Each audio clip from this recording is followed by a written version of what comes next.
In mathematics, every problem has a solution. You're either right or you are wrong.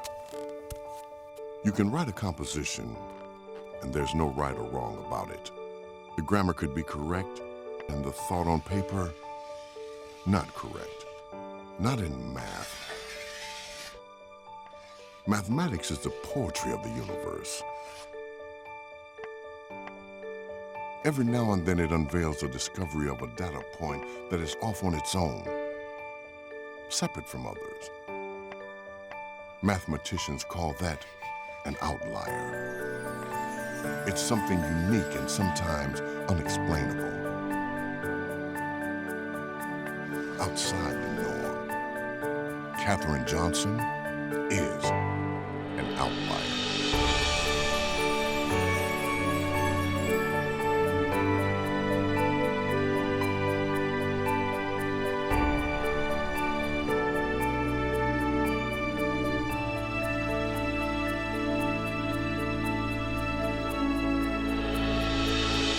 I like to count. I counted everything. After going to church, I counted the steps to church. 16 steps to going upstairs to my second floor. And I counted them every time as if they might change. But it was just became a habit. Fueled by her love of mathematics, the little girl who liked to count ultimately carved out her place in the history of the United States space program. From America's first manned space flight to the space shuttle, her computations were instrumental. The trajectory of her life is one almost no one would have predicted. Katherine was born in White Sulphur Springs, West Virginia, a mathematical genius nurtured by a father who cultivated crops and a love of learning. Her mother was a seamstress who took in laundry. Joshua and Joylette Coleman had 4 children, Horace, Margaret, Charles, and Catherine, the youngest, born on August 26, 1918. While her sister mostly stayed inside and helped their mother, Katherine preferred to be outside, doing whatever the boys did. Threw rocks, among other things. But he played, kids play. But he said to a child one day who was picking on me, he said, "Don't run away from her." He said, "'Cause she can nail you with a rock." And I could. So she could pick on me standing close, but if she went away, bam. But that was one of the things I learned playing with boxes, with boys, how to defend yourself. So I was always prepared. A precocious child, Katherine was only 10 when she was academically ready for high school. But schools were segregated then, and 8th grade was as far as a black child could go in the rural area where they lived. Undeterred, Joshua moved his wife and children about 130 miles west so that Katherine and her siblings could earn high school diplomas at the West Virginia Colored Institute. Joshua stayed back at the family home on Church Street in White Sulphur Springs, where the family reunited during the summer breaks and holidays. These were the years of the Great Depression. Income from the farm wasn't enough to support the family and pay for the education of 4 children. So Joshua worked as a bellman at the world-renowned Greenbrier Resort. And when they were home, family members worked there too. Katherine worked as a presser, ironing the gowns of Illuminati that frequented the 5-star resorts. Daughter Kathy Moore recalls a favorite family story. Well, it had just happened that she was in the room with one of the guests who was French, and she was on the phone talking. And when she got off, she looked at my mother and she said, "You understood every word I said, didn't you?" she said. So she took her to this gentleman and she said, She's going to be taking French 2 next year. Let's see if we can help her. And he took her downstairs to the chef, and he worked with her all summer. And when she got back to school, the teacher thought she had been to France because her accent was so perfect and she was so fluent. Katherine Creola Coleman finished high school at the age of 14 and enrolled at the all-black West Virginia State College on the same campus as her high school. In 1937, at the age of 18, she had not one but 2 college degrees, summa cum laude, one in mathematics, the other in French. One of her professors was Dr. William Shefflin Claytor, a mathematical genius in his own right. The math professor was a younger PhD himself, and he was good. And he would get after me for, why do you ask me questions and I know you know the answer? I said, well, they're kids here. I can look at them and tell they want to ask a question, but they're afraid to, so I ask it for them. He said, I knew there was some stupid reason. Because you're always asking questions and I know you know the answer. Only the 3rd African American to earn a doctorate in math, Claytor pushed her academically, creating classes just for her, and he challenged her to pursue a career as a research mathematician. When Katherine worked with William Claytor actually created courses for her because she completed all of the courses that were offered to her. He told her, you will go on and do research in mathematics. She asked, there's no job out there for me. William Claytor knew that dilemma because when he graduated from with his PhD from the University of Pennsylvania, he only had one job. That was at West Virginia State University, which is a historically black college. He couldn't get a job anywhere else, even though he received national praise for his thesis and his research work. Nobody would hire him. So Katherine Johnson telling him, there's no job out there for me, that didn't stop him. He told her, you have to figure that out, as did he. Unfortunately, a career as a research mathematician was about as real as the man on the moon. In those days, only 2% of all black women earned college degrees. Among white women, the number was 10%. Career opportunities for educated young women of any race were rather limited. So she did what most did and became a teacher. Her first assignment was at the Carnegie High School in Marion, Virginia, just across the border from West Virginia. Katherine challenged her students. She taught me in the 5th grade, and she was a real good teacher. I enjoyed her classes. She had a way of making classes fun or very interesting. She wanted you to be all you could be. I mean, that was one of her conversations, maybe once a month, that we achieve whatever we can to make it in the world. She always told us you have to do your best. Make sure you do your best. And she just treated us really, really like her children. In the state of Virginia, black teachers didn't earn what their white counterparts did. But that was not the case back in her home state of West Virginia.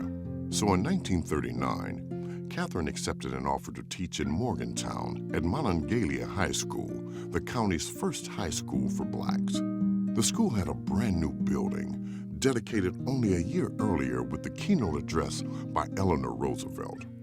With her move, Katherine's salary doubled to $110 a month. Her teaching stint in Virginia, however, had paid other dividends. It's where she met a handsome college student who was home on break. Before she left for Morgantown, she and Jimmy Goebel got married. Secretly, no one knew, not even their parents. In those days, married women weren't allowed to teach. Well, I think one of the things we have to remember is that now it's absolutely no big deal for a married woman to continue whatever profession that she has, to continue teaching or to continue working in her job. Back in those days, the expectation was that women, married women, would simply quit. They were in some cases, and probably most cases, explicitly barred for continuing their job after they were married. While she was teaching in Morgantown, a deal was brokered in the halls of the state capitol in Charleston. The president of her alma mater, John W. Davis, and the governor of West Virginia, Homer Holt, agreed to quietly integrate the state's graduate school education by opening up classes at West Virginia University, which was also located in Morgantown. Katherine was one of 3 African Americans handpicked to integrate the master's level programs offered by West Virginia University. The other 2 were males, school principals, who had been accepted into law school. She enrolled in the summer term of 1940. At the end of the semester, Katherine and Jimmy found out they were expecting their first child. Keeping their marriage a secret was no longer possible, and neither was grad school. Daughter Joylette was later followed by daughters Connie and Kathy. The family made their home in Bluefield, West Virginia, and Jimmy taught high school science. As the girls grew and the rules changed about married women teaching, Katherine went back to the classroom too. There was a much greater participation on the part of Black women in the workforce than white women. In a household where the income expectations were lower, obviously, as many people as could participate as possible meant that your household had a greater chance of moving ahead. So it was a much greater expectation that the Black women, if they had the opportunity, would continue to teach. They would continue to contribute to their families. So there was a little bit of a different expectation in terms of a woman not just deciding to work, but really feeling obligated to work in order to provide a better future for her children. Discover the past with exclusive history documentaries and ad-free podcasts presented by world-renowned historians, all from History Hit. Watch them on your smart TV or on the go with your mobile device. Download the app now to explore everything, from the wonders of ancient Pompeii and the mystery of the princes in the tower to the life of Anne Boleyn and D-Day. Sign up via the link in the description. She and Jimmy both taught at Tazewell High School in southwestern Virginia. Summers were spent back in White Sulphur Springs. Sundays were for church, and later in the afternoon, the family often took walks around the fish hatchery. We found fun even in those days of segregation and being poor. We never used that word. We never felt poor. We were rich in family. Our church life and school was a joy to go to school, play hooky. We didn't do those kinds of activities. Everything was centered around family and school and making your parents and grandparents proud. In 1952, a family member encouraged Katherine to apply for a government job in Hampton Roads, Virginia, with the National Advisory Committee for Aeronautics, or the NACA. The NACA tried to improve how airplanes flew by doing research in the mathematics of aerodynamics. So, for instance, they came up with a really fundamental set of tables of airfoil shapes, which is that profile of what a wing looks like. That was then very helpful to airplane manufacturers when they needed to improve the efficiency of their airplanes. The NACA worked out of the Langley Air Force Base. A primary focal point of its research was a full-scale wind tunnel. Engineers could put an entire airplane inside the wind tunnel and piece by piece reduce the drag on the airplane to learn how to make it more aerodynamic. The research spun out a lot of data and created a demand for computers. Before a computer was a machine, a computer was a person. It was a function. And what you had was when you were doing research that brought in gobs of data, you needed someone who could go through it and what was called reduce it, which meant turning it from the raw numbers that came out of the tests into something that the engineers could use. The job required a high level of mathematical ability, knowledge of complex algebra and geometry to accurately solve nested equations and differential equations. The category of computers was created in some ways as a cost-saving and labor-saving device. This is the equivalent of the secretarial pool, but with math. So computers were considered sub-professionals, as their job title was called. So not someone who might have a path into a professional track, but who would, on a regular basis, just be doing the work of these equations and reducing the data. Computers were useful to the NACA because they cost less money. As sub-professionals who were not paid at the same level that a junior engineer would have been paid, who was doing pretty much the same work but with a path into the engineering field, these women then were seen in some ways as classic pink-collar labor. Lower cost, high skill, and ultimately very good results, but without all of the professional acumen that was given to the men. Men didn't have the patience. So they didn't ask the men to do it, they asked women to do it. Had rooms of women computers. The computers were overwhelmingly white women, but during World War II, when the NACA couldn't find enough white women with advanced mathematical skills to fuel the demand, the door cracked open for African American women. An executive order issued in 1941 by President Roosevelt also forbid discrimination in the defense industries. African Americans started being recruited into the computing field in the 1940s as a part of the staffing up of that to handle this drag reduction program that was being done and all of the work that they were doing for the war effort. And in some ways, as they got into the 1950s and 1960s, having a group of African American computers both satisfied federal interests in having a more integrated workforce with people of different races working in federal employ, and at the same time the state laws and also just mores of Virginia of having that segregated. So there was a group that came to be known as the West Computers, part of a new group that was developed in the 1940s. African American women with mathematics and science degrees from colleges and universities who then could be a pool of people that would be a resource to all of the engineering projects at the NACA.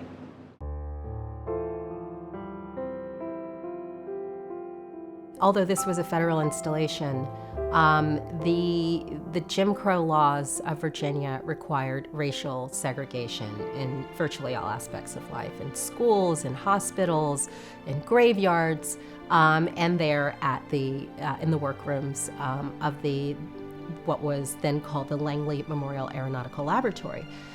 So when the first black women were hired in 1943, they were segregated into what was called the West Area Computing Office. And that was as distinct from the East Area Computing Office on the east side of the Langley campus at that time, where the white women worked. So they were segregated in their own office. They were required to use the colored bathrooms. They sat at the colored table in the cafeteria. Katherine applied to NACA in 1952. Not surprisingly, she passed all the employment tests. However, she was told the quota had been filled and to come back next year. She did. Katherine joined the NACA in 1953 and was assigned to the West Computer Group, an all-African American group of female mathematicians. Coincidentally, she went to work under the supervision of another woman who had grown up in West Virginia, Dorothy Vaughan. Just 2 weeks into working there, Katherine was assigned to the Flight Research Division. One of her first projects was on an airplane that fell out of the sky. Right? That's how it's described.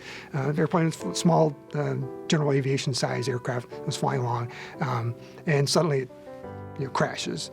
And there was an investigation. The NACA is called in to help investigate.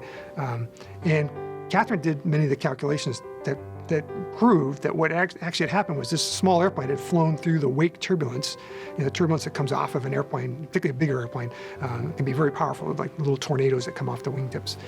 This plane had gone into the turbulence and been destroyed, been thrown out of control and broken up and crashed, and the people were killed. It was known that turbulence existed. It wasn't known how long it could last and how powerful it could be.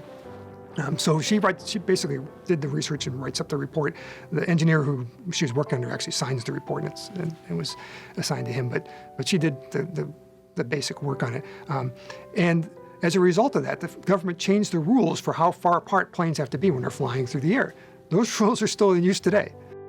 Katherine Johnson's skill set were a very good match, I think, not just with the actual kind of work that they were doing in the Flight Research Division, but also temperamentally. She was a very good fit with the people working there. So as she tells it, they borrowed her from the pool and they forgot to send her back. She was a very good fit. And so that was the beginning of, a trajectory that would eventually take her through the heart of the American space program. Hired for her mathematical prowess, Katherine's brilliant, inquisitive mind was paired with a personality to match. It wasn't long before she began to break barriers. Meanwhile, her husband Jimmy took a job in the bustling shipyards of Newport News, which paid a great deal more than a teacher's salary. In 1 week, he could bring home as much as he did in 1 month as a teacher. The family settled in their home in a segregated part of town, the Newsom Park subdivision in Hampton. But it wasn't long before Jimmy became ill and passed away in December 1956 of cancer. My dad was sick for about 2.5 years. He died, passed away in 56. Jolette was 10th grade. Connie and I were in probably 8th grade. Jolette might have been a junior, but we were in high school. After Dad died, our mother was our role model because she said, "You have to go to school, I have to go to work. We'll grieve together, but we're going to get this done because you promised him you'd finish school." And we all did. We all pulled together, graduated from high school. But in the midst of the grief, I guess 3 years later, it's when that handsome soldier came on the scene. And the minister at our church said, "Miss Gold, I have somebody I want you to meet." Enter Lieutenant Colonel James A. Johnson, who Katherine married on August 22nd of 1959. It was quite a time career-wise, too. The agency she worked for, now called the National Aeronautics and Space Administration, or NASA, was working feverishly to catch up to the Soviets in space exploration. This was the time period of the Cold War. With tensions running high between the U.S. and Soviet Union, there was a considerable concern militarily when the Soviets beat the U.S. into space. American pride also took a hit when the Soviets were the first to launch an unmanned satellite into orbit around the Earth, Sputnik 1, which they launched on October 4th, 1957. It causes a pretty big stir. What actually I think causes a bigger stir is a month later they launch not just a metal ball into space, but a capsule with a dog on board. And what does that imply about first their technological skills and abilities, and also what their plans are for the future? They're already launching a dog in space. Clearly they're planning on launching probably people into space pretty soon. So that shock in late 1957 for the United States, generates this dynamic of the Soviets doing amazing things, and they did do amazing things on quite a shoestring, and the United States responding. And this dynamic goes on where the Soviets kept finding ways to do things that were dramatic, that they could do before the United States could do, and they could claim a victory.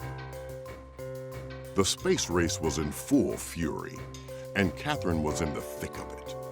She was the only non-white, non-male member of the Space Task Force, whose mission was to get American astronauts into space in as short a time as possible. People were building bomb shelters, digging holes underneath their houses and building bomb shelters. People were concerned. We had duck and cover drills where kids in school would hide under the desk just in case there was a nuclear attack. It was an environment where people were afraid that the world might end at any time, particularly after 1957 or so, when the Soviets did actually perfect their ability to deliver nuclear weapons to the United States with ballistic missiles. And then you wind up with both sides building up arsenals of ballistic missiles that shoot at each other. So people were concerned, and it was a high-threat environment. And the space race becomes a surrogate for a war between the United States and the Soviet Union. And so people realized that the accomplishments or the failures in space are sort of the battleground between communist ideology and the Western democratic model. As engineers and scientists worked frantically to catch up with and hopefully catapult ahead of the Soviets, NASA announced its first group of astronauts, known as the Mercury 7. A media frenzy erupted, and the nation cheered, eager for the U.S. to be the first to put a man into space. But once again, the Soviets placed first. Cosmonaut Yuri Gagarin became the first man in space on April 12, 1961. He also successfully completed an orbit around the Earth. 3 weeks later, on May 5, 1961, the U.S. launched the first American in space, 37-year-old astronaut Alan Shepard. His one-man Mercury spacecraft, dubbed Freedom 7, was 8 stories tall and only 6 feet wide.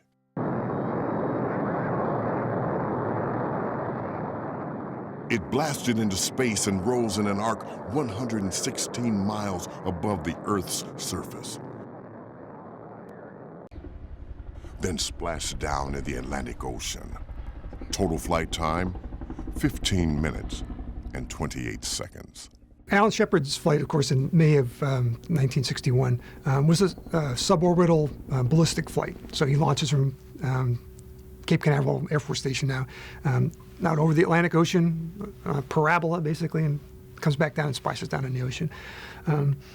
And they needed someone to calculate, the trajectory. Where is he going to be, what speed, at what time? Most critically, where is he going to land? Because he's going to land in his capsule, and we need to have somebody there to pick him up and get him out of the water. Because we're not sure will the capsule float very well. In fact, on one of the missions, we lost the capsule. It sank the very next mission, the second one with Gus Grissom. So it was critical to know all the parameters of the flight and understand, how high would it go, where would you point the tracking equipment, and where do you put the recovery forces. And so Katherine was the one who did the calculations for that, calculated, if you start at this point with this much thrust and your thrust for this long at these levels, and it cuts off at this point, what's the highest point going to be, where is he going to land, all those, what's the timing, and so she calculated a trajectory for his flight. Very critical thing. Decades after Shepard's flight, in an interview with Researcher News, Katherine said, quote, "Early on, when they said they wanted the capsule to come down at a certain place, they were trying to compute when it should start. I said, let me do it. You tell me where you want it to land, and I'll do it backwards and tell you when to take off. That was my forte." Although you won't find her name in any articles written by mainstream media at the time of Shepard's flight, some in the black press took note. A week after Shepard's flight, reporter James Hicks wrote in the New York Amsterdam News, At NASA, they are loud in their praise of a young West Virginia-born Negro girl who has prepared a science paper that was not only a key document in the flight of Commander Shepard into outer space, but which will actually become the key document if and when we are able to put an astronaut into orbit.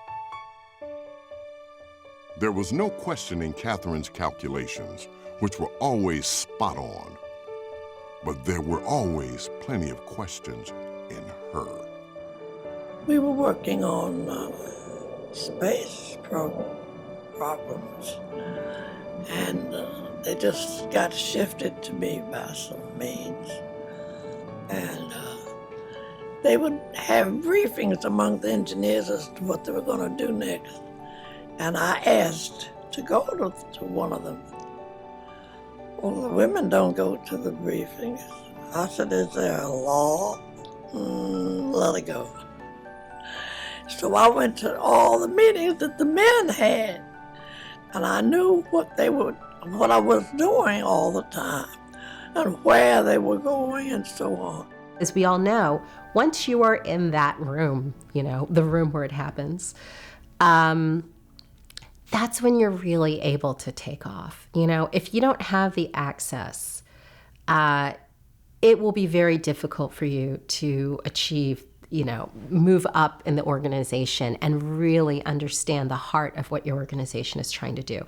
If you're in that room and you are seeing the decisions get made and you're able to contribute to those decisions, that's when you are getting close to the heart of the work.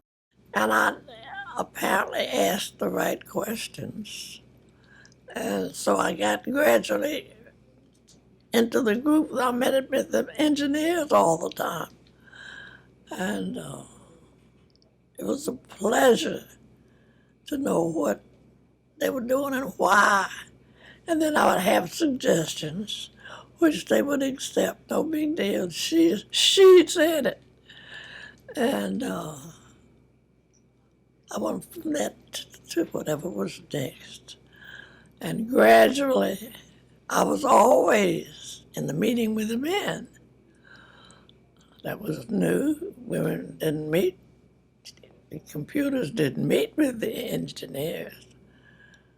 And it proceeded constantly like that, so that I was always in the right place at the right time. She also had the right stuff, namely her mathematical brilliance. Katherine Johnson brought her knack for analytic geometry, which is essentially looking at figures in some sort of coordinate system.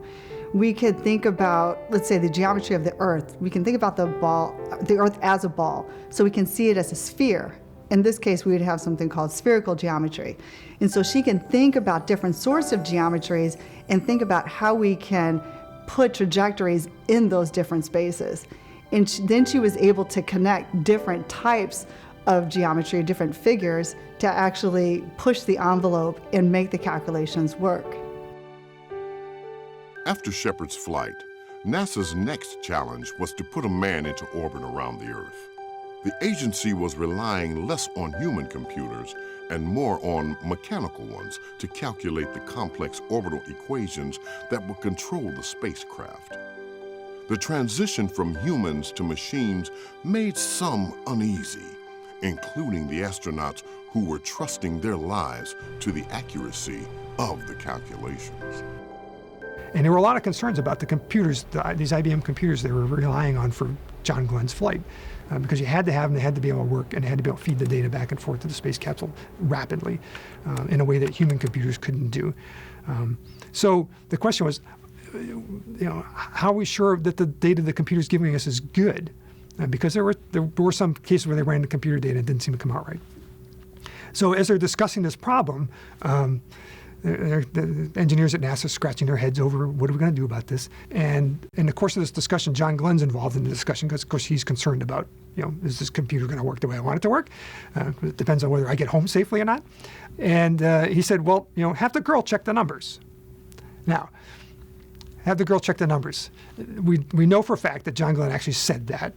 And we've checked with John Glenn. He confirmed that he, in fact, actually said that. A number of other people have also, confirmed that that's what happened. There's some context. The girl, right? Computers at that time were all women, and they were all referred to as the girl, right? But when John Glenn was talking about the girl, it was very clear who he meant, because Katherine Johnson was the girl when you talked about trajectory calculations.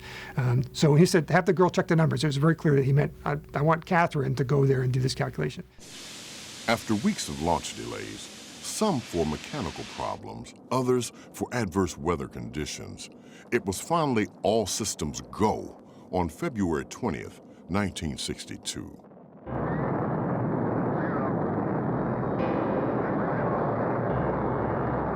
Astronaut John Glenn rocketed from Cape Canaveral, Florida into space and became the first American to orbit the Earth, flying the Friendship 7 mission. From liftoff to splashdown, John Glenn's successful flight lasted just under 5 hours.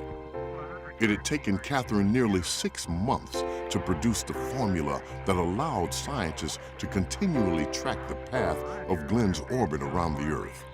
It had taken her a couple of days to double-check the math the machine computer had spit out, giving Glenn the confidence he needed before strapping himself in. After all, the odds of his survival were estimated at 1 in 6. The first time that a human being goes into space and orbits the Earth, it's an entirely different kind of flying. It is an order of magnitude harder than a suborbital spaceflight that just goes up into space and splashes back down hundreds of miles away.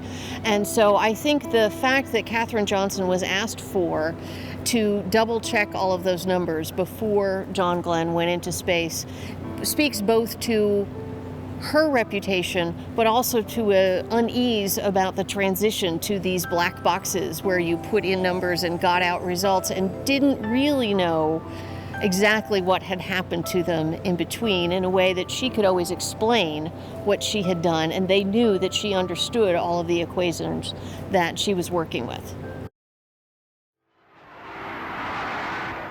John Glenn became a national hero, complete with a ticker tape parade in New York City celebrating his mission.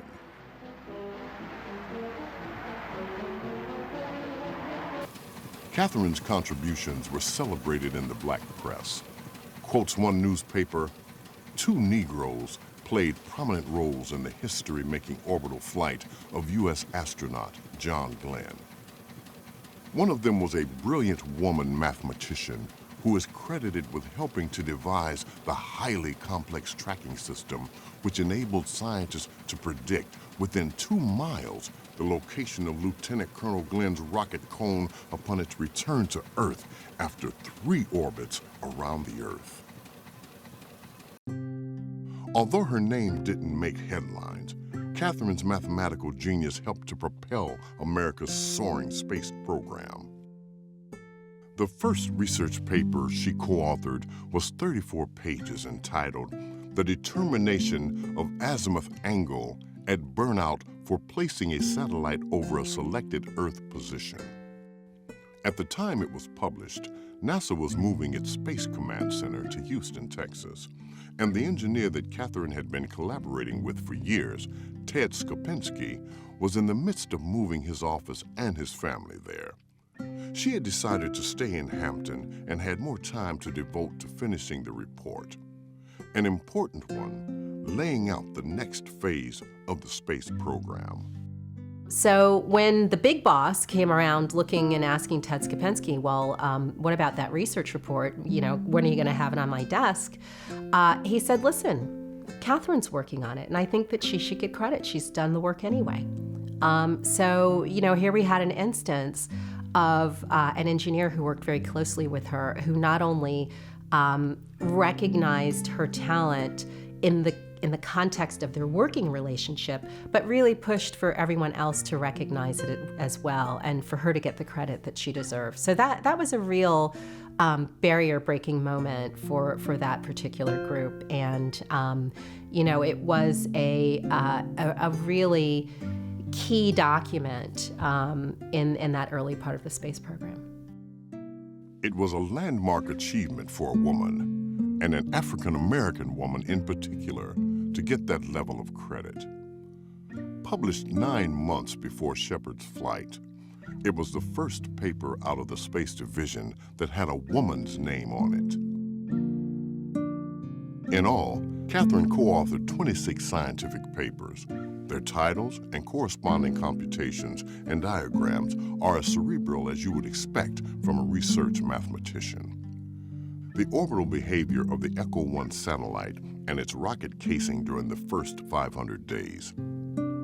Approximate solutions for the flight path angle of a re-entry vehicle in the upper atmosphere. Mid-course and approach guidance requirements for simplified onboard control of moon-to-Earth trajectories.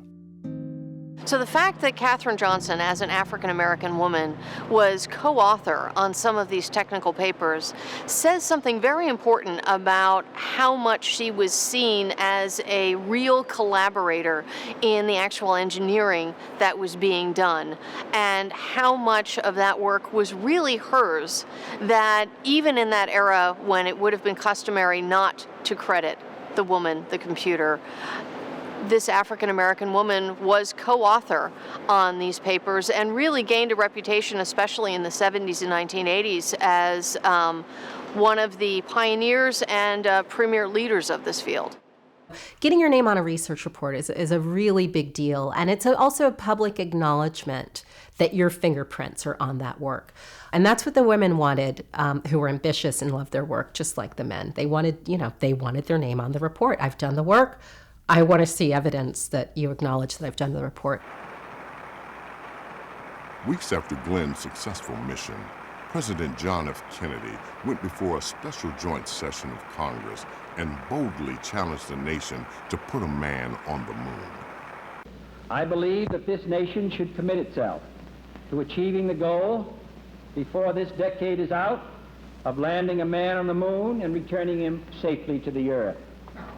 No single space project in this period will be more impressive to mankind or more important for the long-range exploration of space, and none will be so difficult or expensive to accomplish. Kennedy went to Congress on that day, and he basically gave a new State of the Union address. He'd had these political problems and various setbacks, and he basically was doing a reset. Okay, here are a bunch of things that we can do to improve the situation with the United States. And there were actually a number of different projects he proposed, and that kind of went out there. In that speech, the one it's most remembered for is the moon landing declaration. But if you listen to the wording carefully, he actually is asking Congress, I think we should do this. If you were willing to appropriate the money, it's going to be hard, but if you appropriate the money, I think we can do this, and this will be a great thing. Ignition sequence start. 6, 5, 4, 3. It would take 7 years to achieve that vision. 0. All engine running. Liftoff. We have a liftoff. 32 minutes past the hour.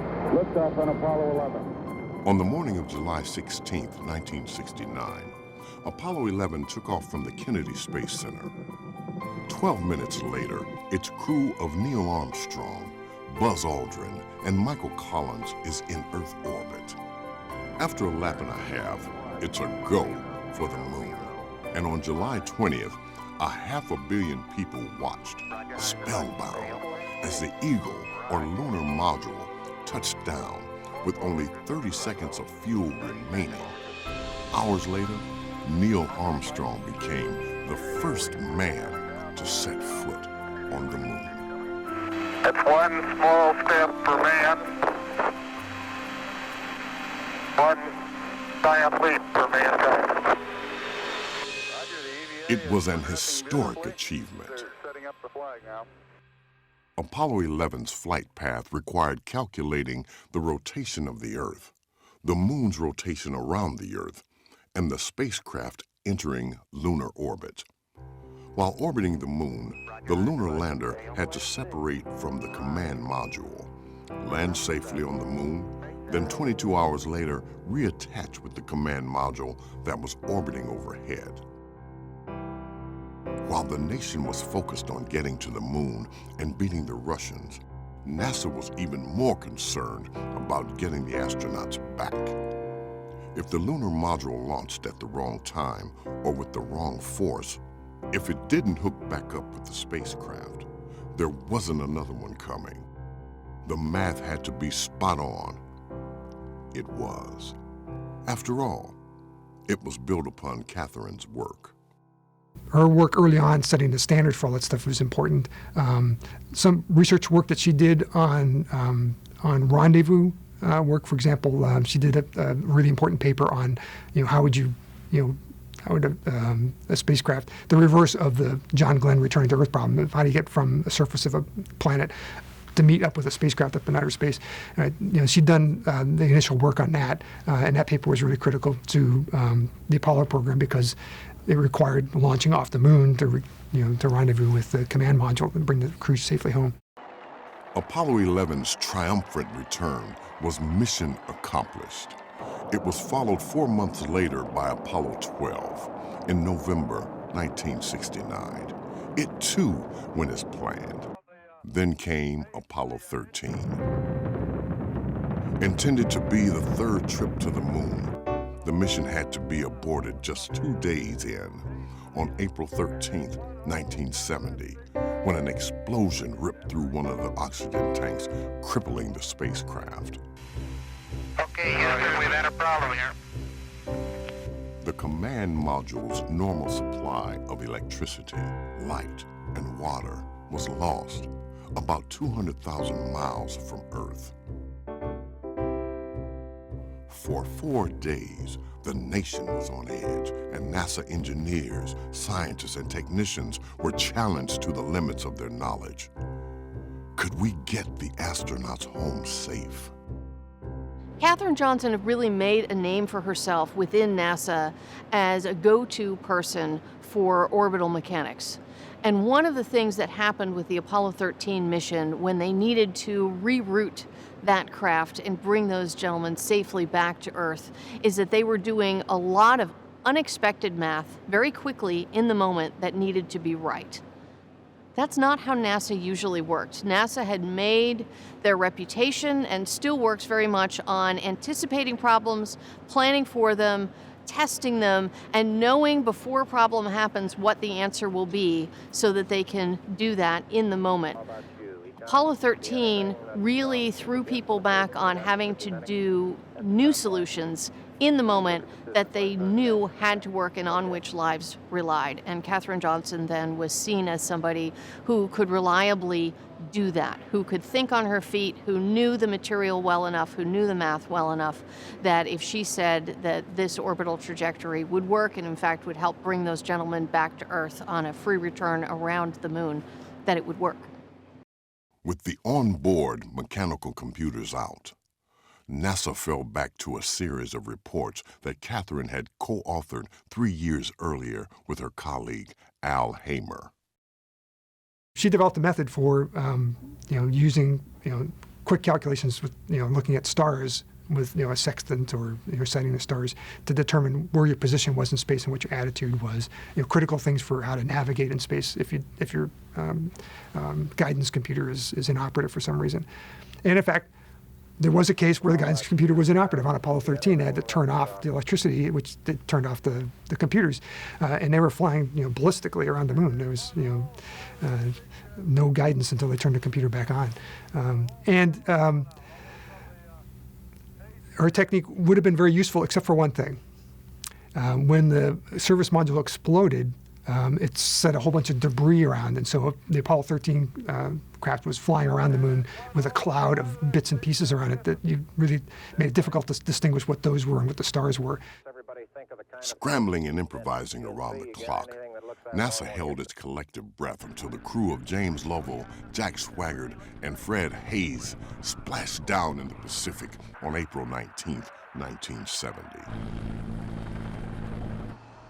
NASA records the mission as a successful failure because of the experience gained in rescuing the crew. Katherine says she's proudest of her work on the Apollo missions. There were 17 in all, But her work did not stop there. She went on to contribute to the Space Shuttle program and the Earth Resources satellite. Johnson worked at NASA until 1986, a total of 33 years. The depth and breadth of the space program that she not only witnessed, but helped to shape is astonishing.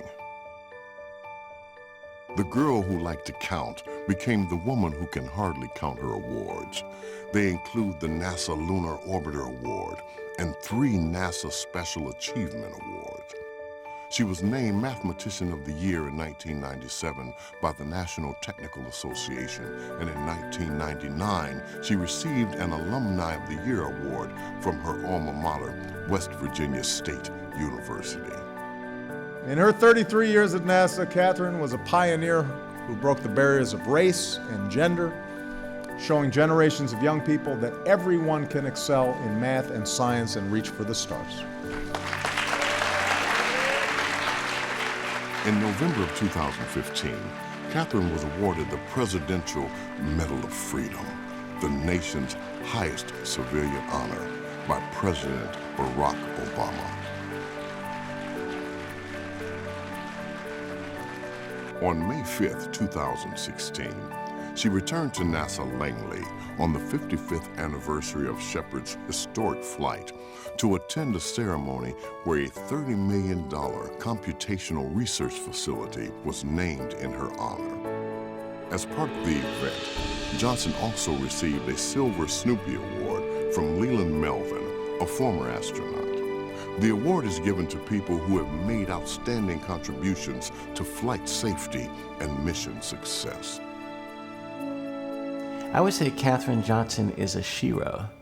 You know, we have heroes, but we also have sheroes. So she's a role model, she's a shero, someone that, you know, men and women look up to, you know, young and old look up to as a person that's accomplished some incredible things, but she's done it with such humility and grace and honor. It seems strange to think back that we lived with this lady, and for a long time we didn't know exactly what she did. She went to work, because at the time it was secret work, but she didn't talk about it. And I was in college. Looked down and there's her picture looking at me on a newspaper. I called, "Mom, why didn't you tell me?" She said, "Kathy, I've been at NASA all this time. I'm just doing my job." In 2016, her story and that of 2 of her colleagues went Hollywood in the film Hidden Figures.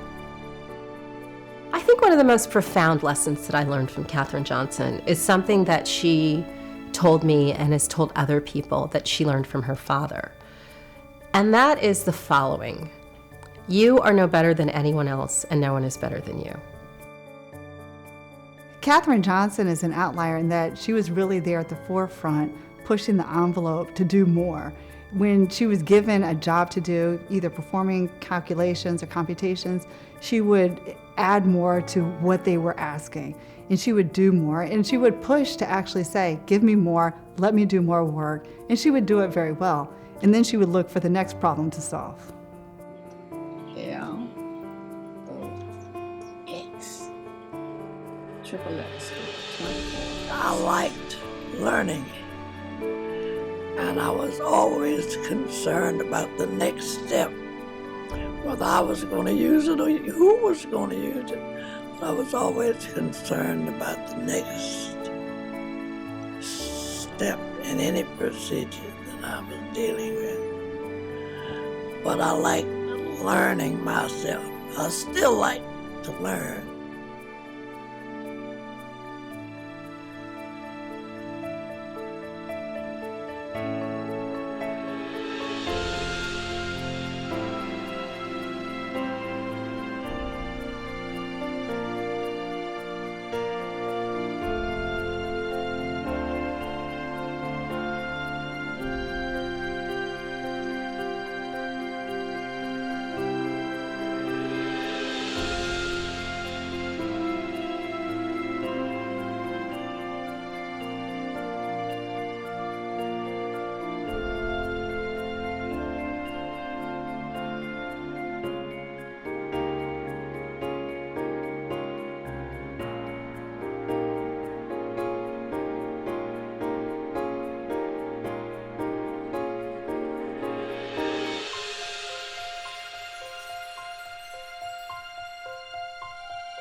The preceding program was produced by Motion Masters, which is solely responsible for its content.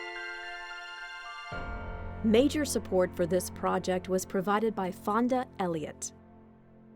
Supporters include the Dow Chemical Company, the West Virginia Humanities Council, a state affiliate of the National Endowment for the Humanities, and the West Virginia Lottery. Additional support has been provided by the Herbert Henderson Office of Minority Affairs, Office of Governor Jim Justice, and the West Virginia Department of Education.